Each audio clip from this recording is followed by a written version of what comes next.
Today I want to talk about having a library of content on your website. A lot of people think, oh, well, I'm in business, we're trying to get clients, we're trying to get customers. Let's run ads and send them to the website and people will buy stuff. On the surface, that sounds great. People come to your site, they see it, they need it, they buy. In reality, what's happening is ads are just sort of like taking people who are somewhat qualified and shoveling them into a landing page, a website. A lot of times they get there and it's just not the right message at the right time or the right people. Traffic being run to a web page is really just eyeballs on that web page. The bigger question to ask yourself is, what are they seeing when they get there? This is Daily Fuel.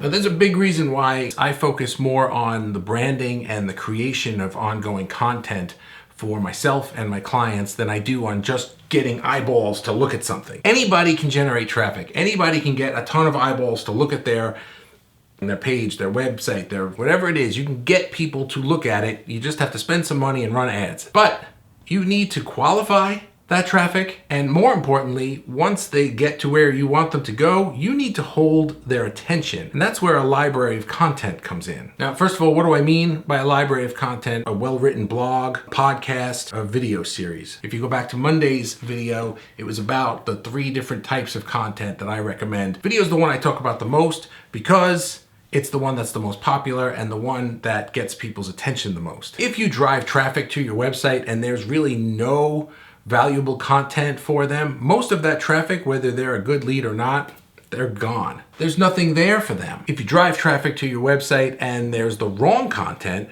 then they're gone too. The wrong content being me. It's just really all about you and not much value for them. The right content is educational content, content that helps them solve their problems, really sharing your message and your values and your brand. People in that entire audience that you've sent to that content, they're going to determine for themselves. They're going to pick themselves out. Nope, this is wrong for me. I'm leaving. Good. We don't want them. Hey, this is right for me. I'm going to stick around and find out what this company is about.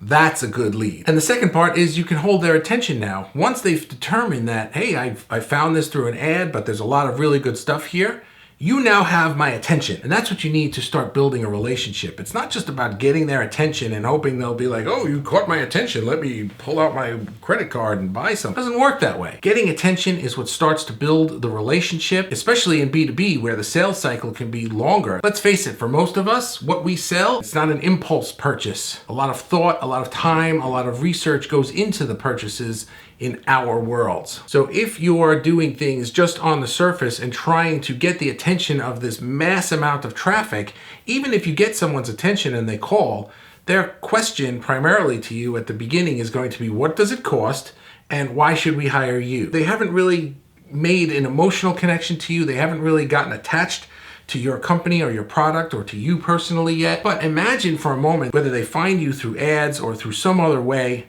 now they're on your website. Now they're just going through all of this content. They're researching their problem. They're finding things from you. When they do finally reach out to you, or when they do make that personal connection with you or your sales team, it's not going to be just, what does it cost and why should we hire you? It's going to be, I've learned so much from you and we're really impressed with what you're doing, and I like your approach to this, or I've learned how to fix this problem and this problem, but we realize that this third problem is just a little bit too big for me. We're going to need help from the pros. And of course, that's you. You've already proven that through this relationship building that you've done with this amazing library of content that you've given to me. Thank you. Those are the kinds of calls that I like to get. People will want to know more about me. Maybe I'll send them a video after we speak, or they'll find out about me through LinkedIn or things like this, and you're watching my content. This is my library of content. And then when I do get calls from people who have been through all of this, what I hear is, I really like what you're about. We have this problem and I'd like your help to fix it. Not, what does it cost and why should we pick you? They already know why they should pick me. I've already proven it with my content.